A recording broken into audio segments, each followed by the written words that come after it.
ನಿನ್ನ ಪಾದ ಸನ್ನಿಧಿಗೆ ನಾವು ಬರುತ್ತೇವೆ ಸ್ವಾಮಿ. ನಿನ್ನ ವಾಕ್ಯವನ್ನು ಆಲಿಸುವ ಕೃಪೆ ನಮಗೆ ಅನುಗ್ರಹಿಸು. ನೀನು ಅದ್ಭುತನಾದ ದೇವರು, ಕೃಪಾಪೂರ್ಣ. ನಿನ್ನ ಸಂದೇಶಗಳನ್ನು ಜನರು ಕೇಳುತ್ತಾ ನಿನ್ನ ಆಶೀರ್ವಾದ, ನಿನ್ನ ಬಿಡುಗಡೆ, ನಿನ್ನ ಸಮಾಧಾನ, ನಿನ್ನ ಶಾಂತಿಯನ್ನು ಎಲ್ಲೆಲ್ಲೂ ಪಡ್ಕೊಳ್ತಾ ಇದ್ದಾರೆ. ಈ ದಿನ ಕೂಡ ಅಂಧಕಾರ ಬಲವನ್ನು ಸಂಪೂರ್ಣ ನಾಶ ಮಾಡು ಸ್ವಾಮಿ. ಕೇಳುವ ಮನಸ್ಸುಗಳನ್ನು ಪವಿತ್ರಾತ್ಮನ ಹತೋಟಿಗೆ ತರುತ್ತೇನೆ. ಈ ದಿನ ಪರಲೋಕ ದ್ವಾರವು ತೆರೆಯಲ್ಪಡಲಿ. ಯೇಸುವಿನ ನಾಮದಲ್ಲಿ ತೆರೆಯಲ್ಪಡಲಿ. ಯೇಸುವಿನ ನಾಮದಲ್ಲಿ ಎಲ್ಲೆಲ್ಲೂ ಸುವಾರ್ತೆಯು ಸಾರಲ್ಪಡಲಿ. ಯೇಸುವಿನ ನಾಮದಲ್ಲಿ ಎಲ್ಲೆಲ್ಲೂ ಜನರು ರಕ್ಷಣೆಯನ್ನು ಹೊಂದಲಿ. ಯೇಸುವಿನ ನಾಮದಲ್ಲಿ ಪಾಪ ಪರಿಹಾರದ ಬಿಡುಗಡೆ ಉಂಟಾಗಲಿ. ಯೇಸುವಿನ ನಾಮದಲ್ಲಿ ಸ್ವಸ್ಥತೆ, ಯೇಸುವಿನ ನಾಮದಲ್ಲಿ ಆರೋಗ್ಯ, ಯೇಸುವಿನ ನಾಮದಲ್ಲಿ ಕಷ್ಟ ಪರಿಹಾರ, ಯೇಸುವಿನ ನಾಮದಲ್ಲಿ ಒಬ್ಬಂಟಿಗರನ್ನು ಸಂಸಾರಿಕರನ್ನಾಗಿ ಮಾಡಲ್ಪಡುವಂಥ ಕಾರ್ಯ, ಯೇಸುವಿನ ನಾಮದಲ್ಲಿ ಬಂಜೆಯರಿಗೆ ಮಕ್ಕಳ ಭಾಗ್ಯ, ಇದೆಲ್ಲವನ್ನು ಅನುಗ್ರಹಿಸಬೇಕೆಂದು ಪ್ರಾರ್ಥಿಸ್ತೇವೆ. ಈ ದಿನ ನೀನು ಪರಲೋಕ ದ್ವಾರವನ್ನು ತೆರೆದು ಅದ್ಭುತಗಳನ್ನು ಮಾಡು ಸ್ವಾಮಿ. ಇದರಿಂದ ನೀನು ಅದ್ಭುತ ಸ್ವರೂಪನೆಂದು ನಿನ್ನ ಬಗ್ಗೆ ಬರೆಯಲ್ಪಟ್ಟ ಮಾತು ನೆರವೇರುವಂತೆ ಮಾಡು. ಯೇಸುವಿನ ನಾಮದಲ್ಲಿ ಬೇಡಿದ್ದೇವೆ, ಆಮೆನ್. ಇವತ್ತು ನಾವು 91ನೇ ಕೀರ್ತನೆಯಲ್ಲಿ ನಾವು ಮಾತನಾಡಲಿಕ್ಕಿದ್ದೇವೆ. ಸಾಮ್ಸ್ 91. ಪರಾತ್ಪರನ ಮೊರೆ ಹೊಕ್ಕಿರುವವನು ಸರ್ವಶಕ್ತನ ಆಶ್ರಯದಲ್ಲಿ ಸುರಕ್ಷಿತನಾಗಿರುವನು. ನಾನು ಯೆಹೋವನಿಗೆ ನೀನೇ ನನ್ನ ಶರಣನು, ನನ್ನ ದುರ್ಗವು, ನಾನು ಭರವಸೆ ಇಟ್ಟಿರುವ ನನ್ನ ದೇವರು ಎಂದು ಹೇಳುವೆನು. ಇಲ್ಲಿ ಕೀರ್ತನೆಗಾರನ ಭರವಸೆ ಮತ್ತೆ ತಿಳುವಳಿಕೆ, the knowledge about his god will be revealed through this song. ಅವನ ಜ್ಞಾನ ಎಷ್ಟರ ಮಟ್ಟಿಗಿದೆ, ದೇವರ ಬಗ್ಗೆ ಅವನು ತಿಳ್ಕೊಂಡದ್ದು ಎಷ್ಟರ ಮಟ್ಟಿಗಿದೆ ಎಂಬುದಲ್ಲಿ ಗೊತ್ತಾಗ್ತದೆ. ಪರಾತ್ಪರನ ಮೊರೆ ಹೊಕ್ಕಿರುವವನು ಸರ್ವಶಕ್ತನ ಆಶ್ರಯದಲ್ಲಿ ಸುರಕ್ಷಿತನಾಗಿರುವನು. ಮೊರೆ ಹೊಕ್ಕವನು ಅಂದರೆ, ದೇವರೇ ನೀನೇ ನನ್ನ ಗತಿ, ನೀನೇ ನನ್ನ ಸಹಾಯಕನು, ನೀನೇ ನನ್ನ ಉದ್ಧಾರಕನು, ನೀನೇ ನನ್ನನ್ನು ಕಾಯುವ ಗುರಾಣಿ ಅಂತ ತಿಳ್ಕೊಂಡು ಯಾರು ದೇವರನ್ನು ಆಶ್ರಯ ಸ್ಥಾನ ಮಾಡಿಕೊಳ್ತಾರೋ ಅಂಥವರ ಜೀವನದಲ್ಲಿ ಅಧಿಕವಾದ ಭರವಸೆ ಇರ್ತದೆ. ಅದನ್ನ ಹೇಳ್ತಾನೆ, ನಾನು ಯೆಹೋವನಿಗೆ ನೀನೇ ನನ್ನ ಶರಣನು, ನನ್ನ ದುರ್ಗವು, ನಾನು ಭರವಸೆ ಇಟ್ಟಿರುವ ನನ್ನ ದೇವರು ಎಂದು ಹೇಳುವೆನು. ಆಮೇಲೆ ಸಾಮಾನ್ಯವಾಗಿ ನಾವು ಬಾಯಿಪಾಠ ಮಾಡುವಂಥದ್ದು, ಅಲ್ಲಿ ತಿರುಗಿ ಕೀರ್ತನೆಗಾರ ತಿಳಿಸ್ತಾನೆ, ನಿನ್ನನ್ನು ಬೇಟೆಗಾರನ ಬಲೆಯಿಂದಲೂ ಮರಣಕರ ವ್ಯಾಧಿಯಿಂದಲೂ ತಪ್ಪಿಸುವವನು ಆತನೇ. ಆತನು ನಿನ್ನನ್ನು ತನ್ನ ರೆಕ್ಕೆಗಳಿಂದ ಹುದುಗಿಸುವನು. ಆತನ ಪಕ್ಕಗಳ ಮರೆಯನ್ನು ಆಶ್ರಯಿಸಿಕೊಳ್ಳುವಿ. ಆತನ ಸತ್ಯತೆಯೇ ನಿನಗೆ ಕೇಡಿಯೂ ಗುರಾಣಿಯೂ ಆಗಿದೆ. ಆತನ ಪಕ್ಕ ಅಂದರೆ ಆತನ ಪಕ್ಕವನ್ನು ನೀನು, ಇದು ಪಕ್ಕೆ ಅಂತ ಬರಬೇಕಿತ್ತ, ಪಕ್ಕ ಗೊತ್ತಿಲ್ಲ, ಆದರೆ ಇಲ್ಲಿ ಪಕ್ಕ ಅಂತ ಬಂದರೆ, ಆತನ ಪಕ್ಕಗಳ ಮರೆಯನ್ನು ಆಶ್ರಯಿಸಿಕೊಳ್ಳುವಿ ಅಂತೇಳಿ ಬರೆಯಲ್ಪಟ್ಟಿದೆ. ಆತನ ಸತ್ಯತೆಯೇ ನಿನಗೆ ಕೇಡಿಯೂ ಗುರಾಣಿಯೂ ಆಗಿದೆ. ಈ ಕೀರ್ತನೆ ಅನೇಕ ಜನರಿಗೆ ಬಿಡುಗಡೆ ತಂದಂತಹ ಕೀರ್ತನೆ. ಈ ಕೀರ್ತನೆ ಅನೇಕ ಜನರು ಭಯ ಭೀತಿಯಿಂದ ನಡುಗುತ್ತಾ ಯಾವಾಗಲೂ ಸೈತಾನನಿಗೆ ಭಯಪಡುತ್ತಾ ದುಷ್ಟ ಶಕ್ತಿಗಳಿಗೆ ಹೆದರುತ್ತಾ ಇರುವವರಿಗೆ ಆದರಣೆಯನ್ನು ಕೊಟ್ಟಂತ, ಧೈರ್ಯವನ್ನು ಕೊಟ್ಟಂತ ಕೀರ್ತನೆ. ಇಲ್ಲಿ ಬರದೆ, ನಿನ್ನನ್ನು ಬೇಟೆಗಾರನ ಬಲೆಯಿಂದಲೂ. ಸೈತಾನನು ಕೆಲವು ಸಾರಿ ನಮ್ಮನ್ನು ಸೆರೆ ಹಿಡಿಯುವುದಕ್ಕಾಗಿ ಗುಪ್ತ ಸ್ಥಳಗಳಲ್ಲಿ, ನಮಗೆ ಕಾಣದಂಥ ಸ್ಥಳಗಳಲ್ಲಿ ಬಲೆಯನ್ನು ಕಟ್ಟಿರ್ತಾರೆ. ನಾವು ಅದಕ್ಕೆ ಸಿಕ್ಕಿಬಿದ್ದು ನಾಶವಾಗಬೇಕೆಂದು ಆತನ ಅಪೇಕ್ಷಿಸ್ತಾನೆ. ಆದರೆ ಇಲ್ಲಿ ದೇವರ ವಾಕ್ಯ ಬಹಳ ಸ್ಪಷ್ಟವಾಗಿ ಹೇಳ್ತದೆ, ನಿನ್ನನ್ನು ಬೇಟೆಗಾರನ ಬಲೆಯಿಂದ ತಪ್ಪಿಸುವವನವನೇ. ಆಮೇಲೆ ಮರಣಕರವಾದ ವ್ಯಾಧಿಗಳಿಂದ, ಮರಣ, ಇತ್ತೀಚೆಗೆ ಬಂದಂಥ ಕಾಯಿಲೆಗಳು, ಕೊರೋನಾ, ಎಷ್ಟೋ ಜನರ ಪ್ರಾಣ ಬಲಿಕ್ಕೆ ತಗೊಂಡು ಬಿಡ್ತಾರೆ. ಸಾವಿರಾರು ಜನರು ಸತ್ತು ಹೋಗ್ಬಿಟ್ರು. ಆದರೆ ದೇವರ ವಾಕ್ಯ ನಮಗೆ ಅಭಯ ಕೊಡುವಂಥದ್ದು, ನಿನ್ನನ್ನು ಬೇಟೆಗಾರನ ಬಲೆಯಿಂದಲೂ, ಮರಣಕರವಾದ ವ್ಯಾಧಿ, ಮರಣಕ್ಕೆ ತುತ್ತು ಮಾಡುವ ವ್ಯಾಧಿಗಳಿಂದಲೂ ತಪ್ಪಿಸುವವನು ಆತನೇ. ಆತನು ನಿನ್ನನ್ನು ತನ್ನ ರೆಕ್ಕೆಗಳಿಂದ ಹುದುಗಿಸುವನು. ಆತನ ಪಕ್ಕಗಳ ಮರೆಯನ್ನು ಆಶ್ರಯಿಸಿಕೊಳ್ಳುವಿ. ಆತನ ಸತ್ಯತೆಯೇ ನಿನಗೆ ಕೇಡಿಯೂ ಗುರಾಣಿಯೂ ಆಗಿದೆ. ಅಂದ ಪ್ರಿಯರೇ, ಇವತ್ತು ನಮ್ಮನ್ನು ಬೇಟೆಗಾರನ ಬಲೆಯಿಂದ ತಪ್ಪಿಸುವವನು, ಮರಣಕರವಾದ ವ್ಯಾಧಿಯಿಂದ ನಮ್ಮನ್ನು ತಪ್ಪಿಸುವವನು ಆತನೇ ಎಂದು ದೇವರ ವಾಕ್ಯ ನಮಗೆ ಹೇಳ್ತದೆ. ಆಮೇಲೆ ಆತನ ಸತ್ಯತೆ ನಿನಗೆ ಕೇಡಿಯು ಗುರಾಣಿ ಆಗಿದೆ ಅಂತ ಹೇಳ್ತಾರೆ. ಅದನ್ನ ನಾವು ನಮ್ಮ ದೇವರು ನಮಗೇನಾಗಿದ್ದಾರೆ ಅಂತ ಅರಿತುಕೊಂಡ್ರೆ, ಆತನ ರಕ್ಷಣೆ, ಸಂರಕ್ಷಣೆ ನಮ್ಮ ಸುತ್ತಲಿರುವುದನ್ನು ನಾವು ಕಾಣ್ತೇವೆ. ಆತನ ಸಂರಕ್ಷಣೆ ನಮಗೆ ದೊರೆಯುವುದನ್ನು ನಾವು ಕಾಣ್ತೇವೆ.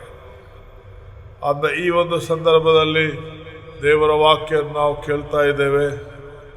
ಪವಿತ್ರಾತ್ಮ ದೇವರು ನಮ್ಮ ಜೀವನದಲ್ಲಿ ಅದ್ಭುತಗಳನ್ನು ಮಾಡುವಂತೆ ನಾವು ಬೇಡಲಿಕ್ಕಿದ್ದೇವೆ.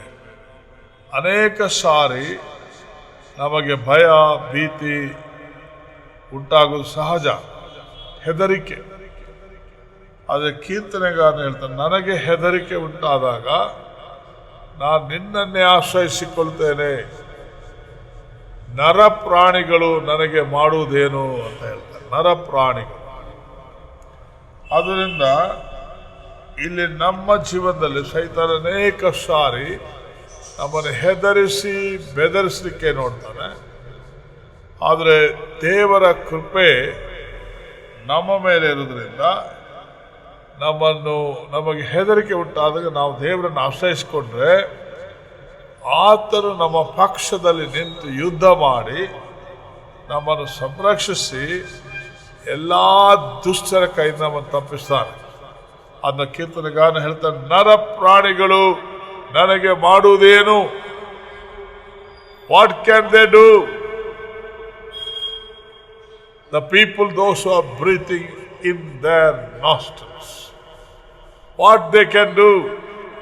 ಅವ್ರೇನು ಮಾಡೋ ಶಕ್ತರು, ಏನು ಮಾಡಬಲ್ಲರು ಅಂತ ಇಲ್ಲಿ ಬರೆಯಲ್ಪಟ್ಟೆ. ಅದು ನಾವು ಯಾವ ಪರಿಸ್ಥಿತಿಗಳಿಗೂ ನಾವು ಹೆದರಬಾರದು. 5ನೇ ವಚನದಲ್ಲಿ ನಾವು ನೋಡ್ತೀವಿ, ഇരുಳಲ್ಲಿ ಭಯ ಹುಟ್ಟಿಸುವ ಯಾವುದಕ್ಕೂ, ಕತ್ತಲೆಯಲ್ಲಿ, the dangers which moves in the darkness, ಕತ್ತಲೆಯಲ್ಲಿ ಸಂಚರಿಸುವ ವಿಪತ್ತಿಗೂ. ಇದು ಬಹಳ ಮುಖ್ಯವಾದ. ಕತ್ತಲೆಯಲ್ಲಿ ಸಂಚರಿಸುವ ವಿಪತ್ತಿಗೂ, ಹಾನಿಕರವಾದ ಮಧ್ಯಾಹ್ನದ ಕೇಡಿಗೂ ಅಂಜ ಕಾರಣ ಇಲ್ಲ. ನಾವು ಅಂಜೋದಕ್ಕೆ ಕಾರಣನೇ ಇಲ್ಲ. ಯಾಕಂದ್ರೆ ಆತನ ಸತ್ಯತೆ ನಮಗೆ ಕೇಡಿಯವು ಗುರಾಣಿಯಾಗಿ ನಮ್ಮ ಸುತ್ತಲೂ ಇರುವುದರಿಂದ ವೈರಿಯ ಸಮಸ್ತ ಬಾಣಗಳಿಂದ ನಮ್ಮನ್ನು ರಕ್ಷಿಸ್ತಾನೆ. ವೈರಿಯ ಸಮಸ್ತ ಹೋರಾಟದಿಂದ ನಮ್ಮನ್ನು ಬಿಡುಗಡೆ ಮಾಡ್ತಾನೆ. ನಮಗೆ ಮನಃಶಾಂತಿಯನ್ನು ಅನುಗ್ರಹಿಸ್ತಾನೆ. ನಮಗೆ ರಕ್ಷಣೆಯನ್ನು ದಯಪಾಲಿಸ್ತಾನೆ. ಆದ್ದರಿಂದ ಆತನು ಹೇಳ್ತಾನೆ, ഇരുಳಲ್ಲಿ ಭಯ ಹುಟ್ಟಿಸುವ ಯಾವುದಕ್ಕೂ, ಹಗಲಲ್ಲಿ ಹಾರಿ ಬರುವ ಬಾಣಕ್ಕೂ, ಕತ್ತಲಲ್ಲಿ ಸಂಚರಿಸುವ ವಿಪತ್ತಿಗೂ, ಹಾನಿಕರವಾದ ಮಧ್ಯಾಹ್ನದ ಕೇಡುಗೂ ಅಂಜ ಕಾರಣ ಇಲ್ಲ. We need not to fear for any dangers in the whole day. It may be in the morning time or noon time or the evening or in the midnight hour. We need not to fear for anything because Lord is around us as a shield. ಅದು ನಾವು ಇದನ್ನು ತಿಳ್ಕೊಳ್ಬೇಕು.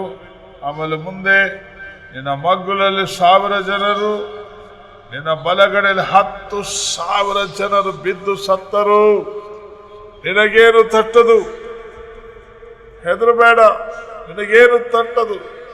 ನಿನ್ನ ಮಗ್ಗುಲಲ್ಲಿ 1000 ಜನರು, ನಿನ್ನ ಬಲಗಡೆಯಲ್ಲಿ 10,000 ಜನರು ಬಿದ್ದು ಸತ್ತರು, ನಿನಗೇನು ತಟ್ಟದು ಅಂತ ಹೇಳ್ತಾರೆ. ಅಂದ ನಾವು ದೇವರಲ್ಲಿ ಇಂಥ ಒಂದು ಭರವಸೆಯನ್ನು ಬೆಳೆಸ್ಕೊಳ್ಬೇಕು. ಆದರೆ ಇವತ್ತು ನಾನು ತಿಳಿಸಬೇಕೆಂದಿರುವ ಮಾತು 11ನೇ ವಚನದಲ್ಲಿ 10-11 ಓದ್ಕೊಳ್ಳೋಣ. ಯಾವ ಕೇಡು ನಿನಗೆ ಸಂಭವಿಸದು, ಉಪದ್ರವ ನಿನ್ನ ಗುಡಾರ ಸಮೀಪಕ್ಕೂ ಬಾರದು. ನೀನು ಹೋಗುವಲ್ಲೆಲ್ಲ ನಿನ್ನನ್ನು ಕಾಯುವುದಕ್ಕೆ ಆತ ನಿನ್ನ ವಿಷಯವಾಗಿ ತನ್ನ ದೂತರಿಗೆ ಅಪ್ಪಣೆ ಕೊಡುವನು. ಇದು ನಾವು ತಿಳ್ಕೊಳ್ಳಬೇಕಾದ ಬಹಳ ಮುಖ್ಯವಾದ ವಿಷಯ. ನಮ್ಮನ್ನು ಕಾಯುವುದಕ್ಕಾಗಿ, ನಮ್ಮ ರಕ್ಷಣೆಗಾಗಿ ದೇವರು ತನ್ನ ದೂತರ ದಂಡನ್ನು ಇಳಿಸಿ ಕಾಪಾಡ್ತಾನೆ. ಇಲ್ಲಿ ಬಂದ್ರೆ ಉಪದ್ರವವು ನಿನ್ನ ಗುಡಾರ ಸಮೀಪಕ್ಕೆ ಬಾರದು. ನೀನು ಹೋಗುವಲ್ಲೆಲ್ಲ ನಿನ್ನನ್ನು ಕಾಯುವುದಕ್ಕೆ ಆತ ನಿನ್ನ ವಿಷಯವಾಗಿ ತನ್ನ ದೂತರಿಗೆ ಅಪ್ಪಣೆ ಕೊಡುವನು. ಈ ದೂತರಲ್ಲಿ ಒಂದು ಗುಂಪು, ಅವರ ಕೆಲಸ ರಕ್ಷಣೆ ಹೊಂದಿದ ಜನರ ಸೇವೆ ಮಾಡುವಂತ, ಅವರನ್ನು ಕಾಯುವಂತ. ನಾವು ಇಬ್ರಿಯರ ಗ್ರಂಥ 1ನೇ ಸಂಧಿಯಲ್ಲಿ ದೂತರ ವಿಷಯದಲ್ಲಿ ಬರೆದೆ, ಏನಲ್ಲಿ ಬರೆದ 13ನೇ ವಚನ. ಆದರೆ ದೇವದೂತರಲ್ಲಿ ಯಾವನ ವಿಷಯದಲ್ಲಾದರೂ ನಾನು ನಿನ್ನ ವಿರೋಧಿಗಳನ್ನು ನಿನ್ನ ಪಾದ ಪೀಠವನ್ನಾಗ ಮಾಡುವ ತನಕ ನನ್ನ ಬಲಗಡೆಯಲ್ಲಿ ಕೂತ್ಕೊಂಡಿರು ಎಂಬುದಾಗಿ ಎಂದಾದರೂ ಹೇಳಿದಾನೋ, ಇವರೆಲ್ಲರೂ ರಕ್ಷಣೆಯನ್ನು ಬಾಧ್ಯವಾಗಿ ಹೊಂದಬೇಕಾಗಿರುವವರ ಸೇವೆಗೋಸ್ಕರ ಕಳಿಸಲ್ಪಟ್ಟಿರುವ ಊಳಿಗದ ಅಲ್ಲವೋ ಅಂತ ಹೇಳ್ತಾರೆ. ಆದ್ದರಿಂದ ದೇವದೂತರಲ್ಲಿ ಒಂದು ಗುಂಪಿನ ಕೆಲಸ ಏನಂದ್ರೆ, ಯಾವಾಗಲೂ ದೇವಜನರನ್ನು ಕಾಯುವಂತ, ಅವರನ್ನು ರಕ್ಷಣೆ ಮಾಡುವಂತ, ಅವರನ್ನು ಅಪಾಯ ಸಂಕಷ್ಟಗಳಿಂದ ತಪ್ಪಿಸುವಂತ, ದುಷ್ಟ ಶಕ್ತಿಗಳವರನ್ನು ಮುಟ್ಟದಂತೆ ಕಾಯುವಂತ. ಯಾವಾಗಲೂ ಆ ದಂಡು, ದೇವದೂತರ ದಂಡು ನಮ್ಮ ಸುತ್ತಲೂ ಇದ್ದರೂ ನಮಗೆ ಕಾಣಲ್ಲ. ಅದು ನಮ್ಮ ಸುತ್ತಲೂ ನಮ್ಮ ಕಣ್ಣಿಗೆ ಕಾಣದ ರೀತಿಯಲ್ಲಿ ಒಬ್ಬ ದೇವದೂತನಲ್ಲ, ದಂಡು ನಮ್ಮ ಸುತ್ತಲೂ ಇರ್ತದೆ.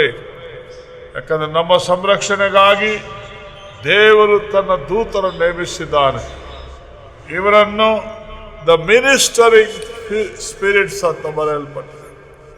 They will minister to the people, those who are saved by the grace of the Lord. ರಕ್ಷಣೆಯನ್ನು the people, those who are inherited the salvation of God, ರಕ್ಷಣೆಯನ್ನು ಬಾಧ್ಯವಾಗಿ ಹೊಂದಿದವರ ಸೇವೆಗಾಗಿ ಕಳಿಸಲ್ಪಡೋ ಊಳಿಗದ ಆತ್ಮ, ಅಂದ್ರೆ ಸೇವೆ ಮಾಡುವ ಆತ್ಮ, ಇಲ್ವೇ ಮಿನಿಸ್ಟರಿಂಗ್ ಸ್ಪಿರಿಟ್ ಅಂತ ಇಲ್ಲಿ ಬರೆಯಲ್ಪಟ್ಟಿದೆ. ಇದನ್ನೇ ಈ ಕೀರ್ತನೆಯಲ್ಲಿ ಇದನ್ನು ಯೇಸುವಿನ ಕುರಿತು ಹೇಳ್ತಾರೆ, ಕೀರ್ತನೆಗಾರನು ಪ್ರವಾದಿಸ್ತಾನೆ ಅಂತ ಕೆಲವರು ಉಲ್ಲೇಖ ಮಾಡ್ತಾರೆ. ಇರಬಹುದು, ಯಾಕಂದ್ರೆ ಸೈತಾನ್ ಇದೇ ವಚನವನ್ನು ಹಿಡ್ಕೊಂಡು ಯೇಸುವನ್ನು ಶೋಧನೆ ಮಾಡಿದ. ನೀನು ದೇವಾಲಯ ಶಿಖರನ್ನು ತುಮುಕು, ಆತನ ತನ್ನ ದೂತರನ್ನು ಕಳಿಸಿ ನಿನ್ನ ಕಾಲು ಕಲ್ಲಿಗೆ ತಗಲದಂತೆ ಅವರು ನಿನ್ನನ್ನು ಕೈಗಳಲ್ಲಿ ಎತ್ತಿಕೊಳ್ಳುವರು ಅಂತ ಅಲ್ಲಿ ಬರೆದಿದೆ. ಸಿಂಹ ಸರ್ಪಗಳ ಮೇಲೆ ನಡೆಯುವಿ, ಪ್ರಾಯದ ಸಿಂಹವನ್ನು ಘಟ ಸರ್ಪವನ್ನು ತುಳಿದು ಬಿಡುವಿ ಅಂತ ಅಲ್ಲಿ ಬರೆಯಲ್ಪಟ್ಟಿದೆ. ನಮ್ಮ ರಕ್ಷಕನಾದ ಯೇಸು ಸ್ವಾಮಿಗೆ ಕೊಡಲ್ಪಟ್ಟ ಅಧಿಕಾರ ಇದು. ಅಂತ ಒಂದು ಸ್ಥಾನಮಾನ, ದೇವದೂತರಾತರು ಸೇವೆ ಮಾಡಬೇಕು. ಮಾತ್ರವಲ್ಲ, ದೇವದೂತರು ಅವನಿಗೇನು ಅಪಾಯ ಆಗದಂತೆ ಕೈಯಲ್ಲಿ ಎತ್ತಿಕೊಳ್ತಾರಂತ ಬರೆದಿದೆ. ನಮ್ಮ ರಕ್ಷಕನಾದ ಯೇಸುವನ್ನು ಗೆತ್ಸೇಮನೆ ತೋಟದಲ್ಲಿ ನೋಡ್ತೇವೆ. ಅಲ್ಲಿ ಆತನು ಹೋರಾಟದ ಪ್ರಾರ್ಥನೆ ಮಾಡುವಾಗ ಒಬ್ಬ ದೂತನು ಬಂದು ಆತನು ಆಧರಿಸಿದನ್ನು ಕಾಣ್ತೇವೆ, ಆತನು ಬಲಪಡಿಸಿದನ್ನು ಕಾಣ್ತೇವೆ. ದೂತರು ತಮ್ಮ ಸೇವೆಯಲ್ಲಿ ತೊಡಗಿಸಿಕೊಂಡಿದ್ದಾರೆ. ಯೇಸುವನ್ನು ಯಾವ ರೀತಿ ಯೇಸುಗಾಗಿ ತಂದೆಯ ದೇವರು ದೂತರ ದಂಡನಿಟ್ಟಿದ್ದಾನೋ ಹಾಗೆಯೇ ನಮ್ಮನ್ನು ಕೂಡ ಕಾಯೋದಕ್ಕೆ ದೇವರು ತನ್ನ ದೂತರನ್ನು ನೇಮಿಸಿದ್ದಾನೆ. ಒಂದು ಕ್ಯಾಟಗರಿ ದೂತರನ್ನು ಮಕ್ಕಳ ದೂತರು ಅಂತ ಕರೆಯಲ್ಪಡ್ತಾರೆ.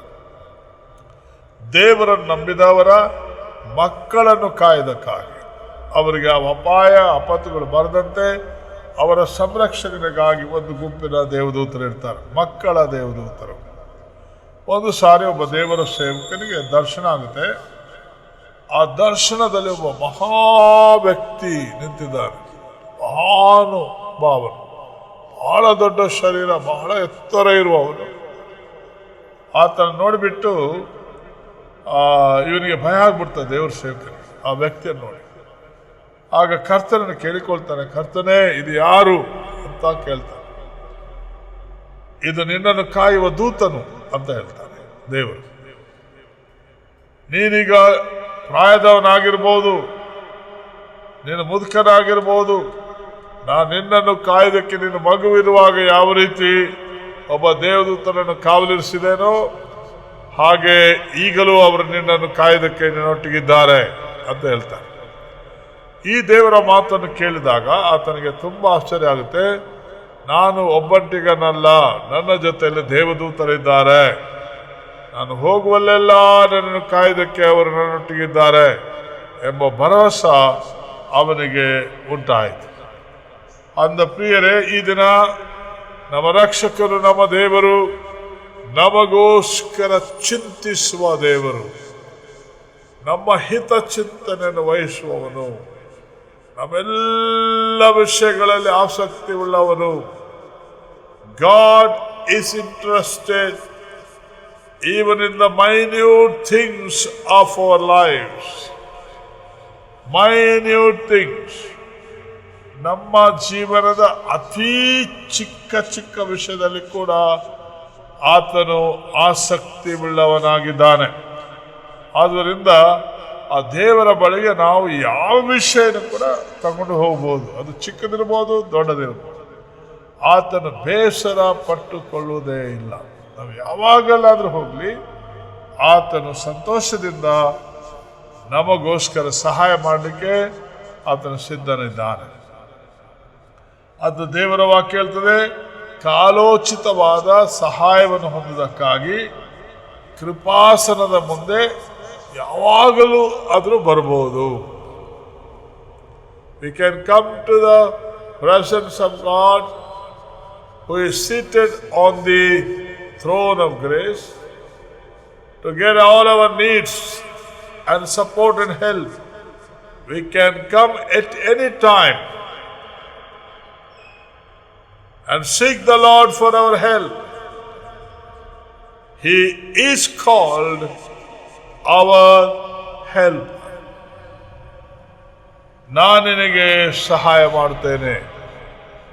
ಯೆಶಾಯ ಗ್ರಂಥದಲ್ಲಿ ನಾವು ನೋಡ್ತೇವೆ 43ನೇ ಸಂಧಿ ಆಮೇಲೆ 41ನೇ ಸಂಧಿ, ಈ ಎರಡು ವಚನಗಳಲ್ಲಿ ದೇವರು ಮಾತನಾಡುವುದನ್ನು ತನ್ನ ಜನರಿಗೆ ನಾವು ನೋಡ್ತೇವೆ.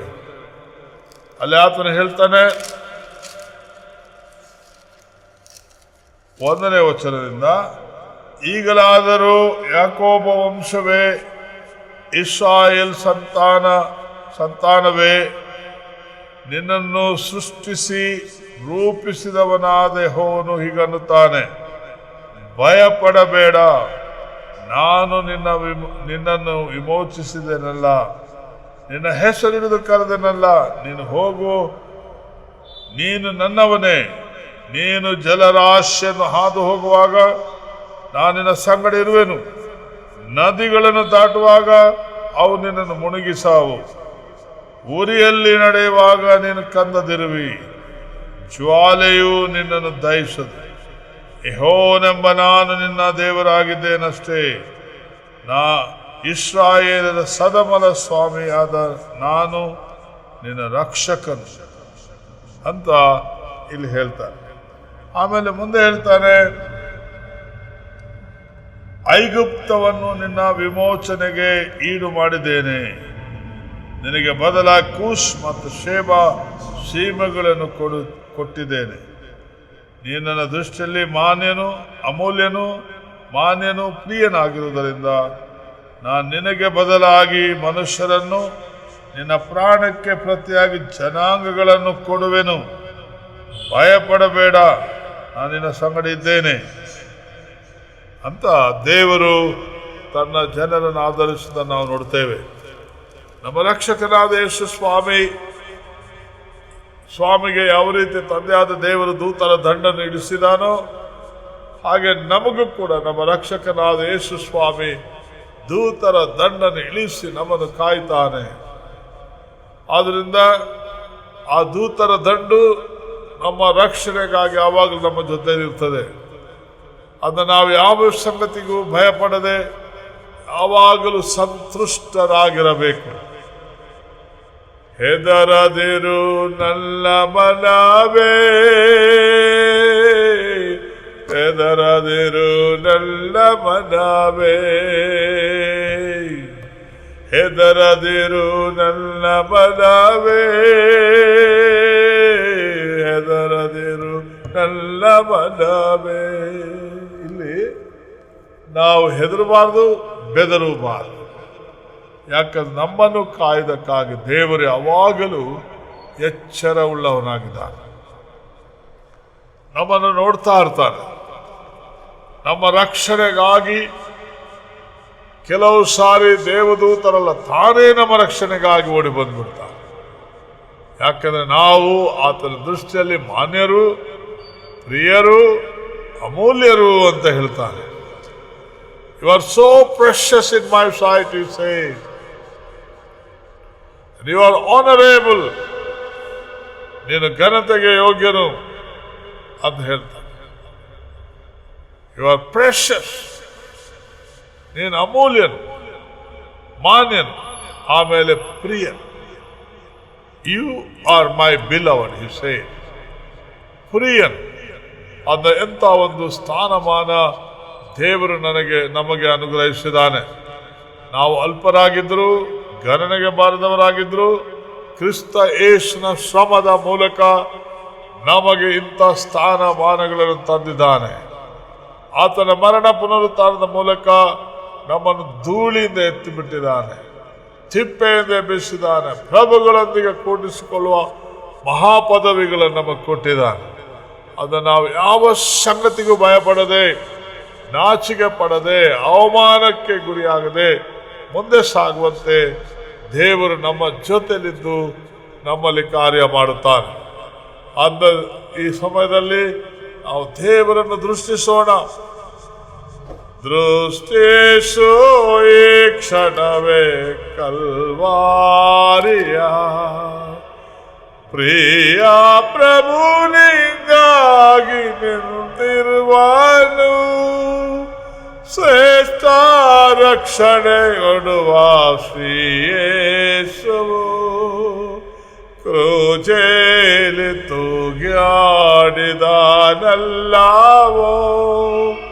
ಕ್ರೂಜೇಲಿ ತೂಗಾಡಿದನಲ್ಲವೋ.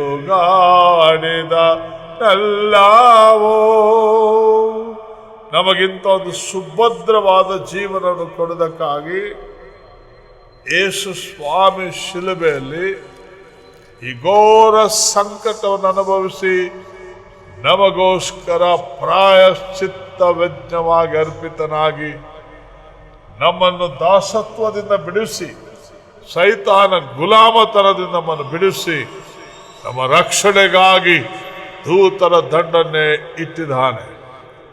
ಅವರನ್ನು ಅದರಲ್ಲಿ ಒಂದು ಕ್ಯಾಟಗರಿ, ದೂತರಲ್ಲಿ ಒಂದು ಗುಂಪು, ಅವರು ನಮ್ಮ ರಕ್ಷಣೆ ಹೊಂದವರನ್ನು, ರಕ್ಷಣೆಯನ್ನು ಬಾಧ್ಯತೆಯಾಗಿ ಹೊಂದತಕ್ಕವರ ಸೇವೆಯನ್ನು ಮಾಡುವ ಊಳಿಗದ ಆತ್ಮಗಳು ಅಂತ ಬರೆದೆ. ದ ಮಿನಿಸ್ಟರಿಂಗ್ ಸ್ಪಿರಿಟ್ ಅಂತ ಅಲ್ಲಿ ಬರೆಯಲ್ಪಟ್ಟೆ. ಅದು ಈ ದಿನ ನಾವು ಧೈರ್ಯಗೊಳ್ಳೋಣ, ಭಯವೆಲ್ಲ ಬಿಸಾಕ್ಬಿಡೋಣ, ದೇವರಲ್ಲಿ ವಿಶ್ವಾಸ ಇಡೋಣ. ದೇವರು ನನ್ನೊಟ್ಟಿಗಿದ್ದಾನೆ, ಯೆಹೋವನು ನನಗೆ ಸಹಾಯಕರು, ನಾನು ಯಾರಿಗೆ ಹೆದರೇನು ಅಂತ ಹೇಳ್ತಾರೆ. ನಾವು ಯಾರಿಗೆ ಹೆದರೇವು? ನಾವು ಯಾರಿಗೂ ಹೆದರುವ ಅವಶ್ಯ ಇಲ್ಲ.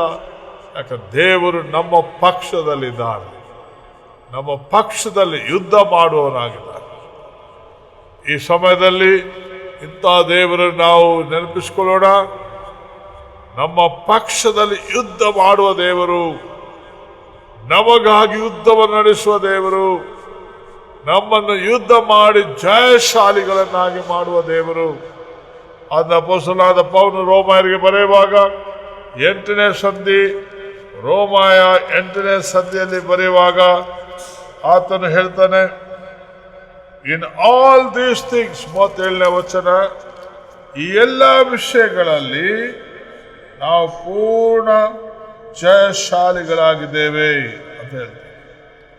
V are more than conquerors. 31ರಿಂದ 37 ವಚನದವರೆಗೆ ನಾವು ಓದಿಕೊಂಡು ಬಂದಾಗ ಅಲ್ಲಿ ಬರೆದೆ, ಈ ಎಲ್ಲ ವಿಷಯಗಳಲ್ಲಿ ಪೂರ್ಣ ಜಯಶಾಲಿಗಳಾಗುತ್ತೇವೆ. ಯಾವುದೇ ಸೈತಾನ ತರಲಿ, ನಮಗೆ ಪೂರ್ಣ ಜಯ ಲಭಿಸ್ತದೆ.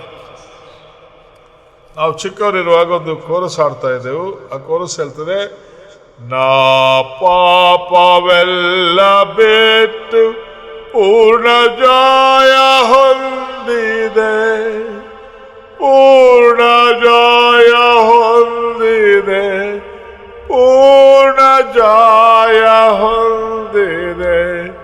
ನಾ ಪಾಪವೆಲ್ಲ ಬಿಟ್ಟು ಪೂರ್ಣ ಜಯ ಹೊಂದಿದೆ.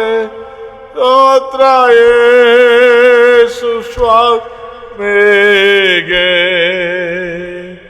ಪ್ರಯಾಣ ಮುಗಿದ ಮೇಲೆ ನಾ ಕಿರೀಟ ಹೊಂದುವೆ, ಕಿರೀಟ ಹೊಂದುವೆ, ಕಿರೀಟ ಹೊಂದುವೆ.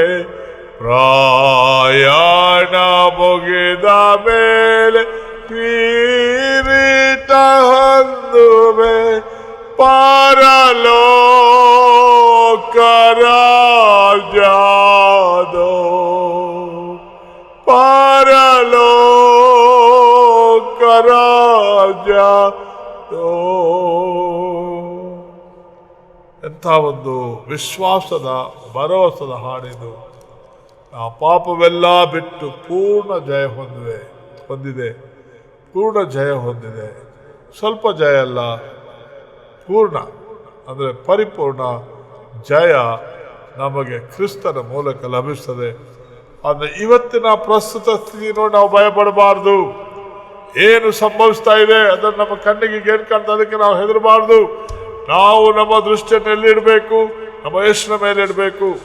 ಈ ಲೋಕದ ಕಡೆಗೆ ನಮ್ಮ ದೃಷ್ಟಿ ಅಲ್ಲ, ಪರಲೋಕದ ಕಡೆಗೆ ನಮ್ಮ ದೃಷ್ಟಿಯನ್ನು ಎತ್ತಬೇಕು. ದೇವರಲ್ಲಿ ಭರವಸೆ ಇಡಬೇಕು. ನಮ್ಮೆಲ್ಲ ಕಷ್ಟಗಳನ್ನು ಆತನಿಗೆ ಅರಿಕೆ ಮಾಡಬೇಕು. ಅದನ್ನ ಯಾವಾಗ ನಾವು ನಮ್ಮ ಕಷ್ಟಗಳನ್ನು ಆತನಿಗೆ ಅರಿಕೆ ಮಾಡ್ತೇವೋ ಆಗ ಆತ ನಮ್ಮ ಪ್ರಾರ್ಥನೆ ಕೇಳ್ತಾನೆ, ನಮ್ಮ ಸರ್ವ ಕಷ್ಟಗಳನ್ನು ಪರಿಹರಿಸ್ತಾನೆ. ಅದನ್ನು ನಾವು ಯಾವ ಸಂಗತಿಗೆ ಹೆದರೋದು ಅವಶ್ಯ ಇಲ್ಲ. ಸಂಗೀತಗಾರ ಏನ್ ಬರೀತಾನೆ?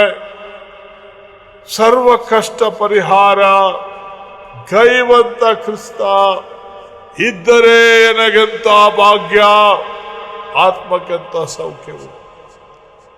ಅದನ್ನ ಇಲ್ಲಿ ನಾವು ತಿಳ್ಕೊಳ್ಳಬೇಕು. ಪ್ರತಿಯೊಬ್ಬರು ಯೇಸುವನ್ನು ಅಂಗೀಕಾರ ಮಾಡಿದವರು ನಮ್ಮ ಪಕ್ಷದಲ್ಲಿ ಯೇಸು ಇದ್ದಾನೆ. ಈ ಎಲ್ಲ ವಿಷಯಗಳಲ್ಲಿ ನಾವು ಪೂರ್ಣ ಜಯಶಾಲಿಗಳಾಗ್ತೇವೆ. ನಮ್ಮನ್ನು ಪ್ರೀತಿಸಿದ ಆತನಿಂದ ಯಾರೂ ಅಗಲಿಸಲಿಕ್ಕೆ ಆಗಲ್ಲ. ಹೇಗೆಂದರೆ ಮರಣವಾಗಲಿ ಜೀವವಾಗಲಿ ದೇವದೂತರಾಗಲಿ ದುರಾತ್ಮಗಳಾಗಲಿ, ಗಮನಿಸಿರಿ, ಹೇಗೆಂದರೆ ಮರಣವಾಗಲಿ ಜೀವವಾಗಲಿ ದೇವದೂತರಾಗಲಿ ದುರಾತ್ಮಗಳಾಗಲಿ ಈಗಿನ ಸಂಗತಿಗಳಾಗಲಿ ಮುಂದಿನ ಸಂಗತಿಗಳಾಗಲಿ ಮಹತ್ವಗಳಾಗಲಿ ಮೇಲಿನ ಲೋಕವಾಗಲಿ ಕೆಳಗಿನ ಲೋಕವಾಗಲಿ ಬೇರೆ ಯಾವ ಸೃಷ್ಟಿಯಾಗಲಿ ನಮ್ಮನ್ನು ನಮ್ಮ ಕರ್ತನಾದ ಯೇಸು ಕ್ರಿಸ್ತನಲ್ಲಿ ತೋರಿ ಬಂದ ದೇವರ ಪ್ರೀತಿಯಿಂದ ಅಗಲಿಸಲಾರವೆಂದು ನಮಗೆ ಭರವಸೆ ನಿಶ್ಚಯ ಉಂಟು. Nothing can separate us from the love of our God and our Savior Jesus Christ and the Holy Spirit, because their love is so constant, so pure and so strong, deeply rooted, which cannot be shaken off at the time of storms and winds. ಅದು ನಾವು ದೇವರಲ್ಲಿ ಭರವಸೆ ಇಡೋಣ. ನಮ್ಮ ಭರವಸೆಗೆ ಆಧಾರನಾಥನೇ, ನೀನೇ ನನ್ನ ಭರವಸೆಗೆ ಆಧಾರ ಅಂತ ಕೀರ್ತನೆಗಾರ ಹೇಳಿದಂತೆ ನಾವು ಕೂಡ ನಮ್ಮ ದೇವರಲ್ಲಿ ಆಧಾರಗೊಳ್ಳೋಣ. ಆತನನ್ನು ಆಶ್ರಯಿಸಿಕೊಂಡವರು ಧನ್ಯರು, ಅವರು ಅಪಮಾನಕ್ಕೆ ಗುರಿ ಆಗುವುದೇ ಇಲ್ಲ. ಅದು ಈ ಸಮಯದಲ್ಲಿ ನಾವು ದೇವರಿಗೆ ನಮ್ಮನ್ನು ಸಮರ್ಪಿಸಿಕೊಳ್ಳುತ್ತಾ ಆತನ ಕಡೆಗೆ ಮನಪೂರ್ವಕವಾಗಿ ತಿರುಗಿಕೊಂಡು ನಮ್ಮ ಕಣ್ಣುಗಳನ್ನು ಮುಚ್ಚಿಕೊಂಡು ದೇವರ ಕಡೆಗೆ ನಾವು ತಿರುಗಿಕೊಳ್ಳೋಣ. ಯೆಹೋವಾ ನೀನೇ ಮಾಡಿದ ಸಹಾಯ ನೆನೆದು ನಾನು ಸಲ್ಲಿಸುವೆ ಕೃತಜ್ಞತೆಯ. ಎಲ್ಲ ಸಮಯದಲ್ಲಿ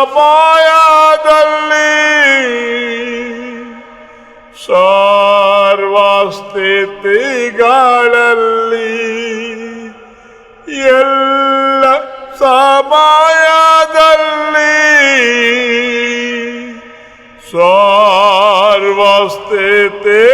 ಸರ್ವಸ್ಥಿತಿಗಳಲ್ಲಿ ಕಾಪಾಡಿದೆ ಸುವೆ ತಲುಹಿದ ಆತ್ಮನೇ ನಿನ್ನಲ್ಲೇ ಆರಾಧಿಸುವೆ. ಕಾಪಾಡಿದೆ ಸುವೆ ಸಲುಹಿದ ಆತ್ಮನೇ ನಿನ್ನಲ್ಲೇ ಆರಾಧಿಸುವೆ. ಯೆಹೋವಾ ನೀನೇ ಮಾಡಿದ ಸಹಾಯ ನೆನೆದು ನಾನು ಸಲ್ಲಿಸುವೆ ಕೃತಜ್ಞತೆಯ. ನಮ್ಮ ಪ್ರಾರ್ಥನೆ ಕೇಳು ಸ್ವಾಮಿ. ನಮ್ಮ ರಕ್ಷಣೆಯು ನಮ್ಮ ಕೋಟೆಯು ನೀನೇ. ನಮ್ಮ ರಕ್ಷಣೆಗೂ ನಮ್ಮ ಮಾನಕ್ಕೂ ದೇವರೇ ಆಧಾರ ಅಂತ ಬರೆಯಲ್ಪಟ್ಟಿದೆ. ಆತ ನಾವು ನಿನ್ನ ಪಾದ ಸನ್ನಿಧಿಗೆ ಬರುತ್ತೇವೆ, ನಿನ್ನ ವಾಕ್ಯವನ್ನು ನಾವು ಗಮನಿಸ್ತೇವೆ, ನಿನ್ನ ವಾಕ್ಯದಲ್ಲಿ ನಾವು ಭರವಸೆ ಇಡ್ತೇವೆ. ಇದನ್ನು ಯಾವ ರೀತಿಯ ಬಾಧೆಗಳು ಉಪದ್ರವಗಳನ್ನು ನಿನ್ನ ಮಕ್ಕಳು ಅನುಭವಿಸ್ತಾ ಇದ್ದಾರೋ, ದುರಾತ್ಮ ಪೀಡನೆಗೆ ಗುರಿಯಾಗಿದ್ದಾರೋ, ದುರಭ್ಯಾಸಗಳಲ್ಲಿ ಕಟ್ಟಲ್ಪಟ್ಟಿದ್ದಾರೋ, ದುಷ್ಟ ಶಕ್ತಿಗಳು ಉಪದ್ರ ಕೊಡ್ತಾ ಇದೆಯೋ, ಇವೆಲ್ಲವುಗಳಿಂದ ಬಿಡಿಸು ಸ್ವಾಮಿ. Redeem your people, O God, through the precious blood of the Lamb of God, that is the Lord Jesus Christ, the Son of the living God, the one who has received all power into his hand by the Father. Today, that every knee must bow down in the name of Jesus. All the evil forces must bow down in the name of Jesus. And all the wicked schemes of the devil be destroyed. And every wicked works of the Satan may be destroyed. It is the Lord God Almighty who has given us power to tread on the serpents and the scorpions and over all the powers of the enemy. And the Bible says that nothing shall hurt you by any means. Thank you, Heavenly Father. Thank you, Lord Jesus. Thank you, Lord Holy Spirit. Today we want to see the existence of God in our midst, and the power of God, the anointing of the Holy Spirit begin to move in our midst, O God, so that we can see the freedom in the Spirit to receive all the help and support from the Lord through the prayer. Committing our lives into your holy hand. In Jesus' name we pray. In Jesus' name, Jesus' name, Jesus' name. ಯಾರ್ಯಾರು ಈ ಸಂದೇಶ ಕೇಳ್ತಾರೋ ಅವರೆಲ್ಲರಿಗೂ ನಿನ್ನ ಆಶೀರ್ವಾದ ಉಂಟಾಗಲಿ, ಅವರೆಲ್ಲರೂ ನಿನ್ನ ಮಹಿಮೆಯನ್ನು ಕಾಣುವಂತೆ ಆಗಲಿ, ಅವರೆಲ್ಲರಿಗೂ ರಕ್ಷಣೆ ದೊರೆಯಲಿ, ಅವರೆಲ್ಲರಿಗೂ ಬಿಡುಗಡೆ ಉಂಟಾಗಲಿ. ಯಾರನ್ನು ದುಷ್ಟ ಶಕ್ತಿಗಳು ಇವತ್ತು ಅನೇಕ ರೀತಿಯಲ್ಲಿ ಪೀಡಿಸ್ತಾ ಇದೆಯೋ ಬಿಡುಗಡೆ ಮಾಡು ಸ್ವಾಮಿ. ಈ ಸ್ಥಳದಲ್ಲಿ ಕೂಡ ನಮ್ಮ ಮಧ್ಯದಲ್ಲಿ ಯಾರಾದ್ರಿಂದ ಕಷ್ಟಪಡೋದಾದ್ರೆ ಈಗಲೇ ಈ ಕ್ಷಣದಲ್ಲಿ ಅವರಿಗೆ ಬಿಡುಗಡೆ ಉಂಟಾಗಲಿ, ಪರಿಪೂರ್ಣವಾದ ಬಿಡುಗಡೆ. ಸ್ವಲ್ಪ ಕಾಲಕ್ಕಲ್ಲ, ಪರಿಪೂರ್ಣವಾಗಿ ಸದಾ ಕಾಲಕ್ಕೆ ಯೇಸುವಿನ ನಾಮದಲ್ಲಿ ವಿನಯದಿಂದ ಬೇಡಿದೆವು ತಂದೆ, ಆಮೆನ್. ವಿಶ್ವಾಸದ ನಾವು ಪ್ರಭುವಿನ ಆಶೀರ್ವಾದ ಹೊಂದಿಕೊಳ್ಳೋಣ. ಈಗ ನಮ್ಮ ಕರ್ತನಾದ ಯೇಸು ಕ್ರಿಸ್ತನ ಕೃಪೆ, ದೇವರ ಪ್ರೀತಿ, ಪರಿಶುದ್ಧಾತ್ಮನ ದೇವರತೆ ಸದಾ ಕಾಲ ನಮ್ಮಲ್ಲಿ ನೆಲೆಗೊಂಡಿರಲಿ. ಆಮೆನ್.